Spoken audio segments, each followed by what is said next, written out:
Ezekiel 36 unfolds as a profound divine oracle delivered to the mountains of Israel, shifting the prophetic tone from judgment to restoration. Following centuries of foreign oppression, bloodshed, and the desecration of the Holy Land, God addresses the physical landscape itself, which had become a taunt among surrounding nations.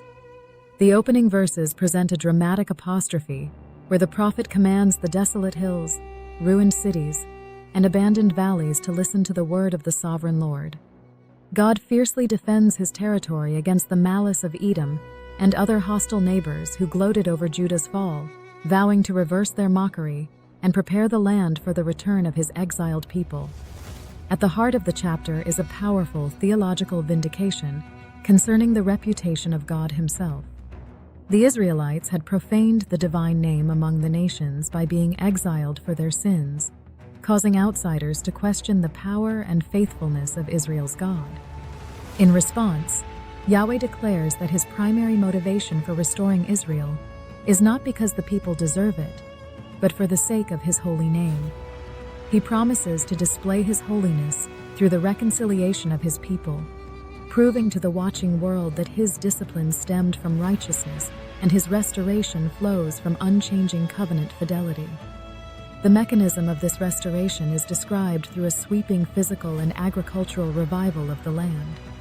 God pledges that the mountains of Israel will once again sprout foliage, yield abundant fruit, and support vast herds of livestock and returning human populations.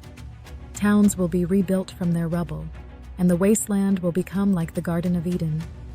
This tangible renewal serves as an undeniable sign of divine favor, replacing shame and famine with safety, productivity, and economic prosperity, thereby silencing forever the reproach of hunger and national extinction.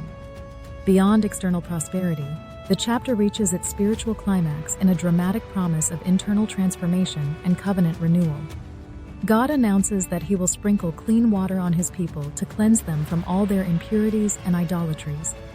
More radically, he promises to perform a spiritual heart transplant, removing the stubborn, unresponsive heart of stone and replacing it with a soft, obedient heart of flesh. By placing his own spirit within them, God guarantees that they will naturally follow his decrees, keep his laws, and live in a deeply restored relationship with their Creator. The concluding verses of Ezekiel 36 ground these grand theological realities in the everyday consciousness and repentance of the restored community.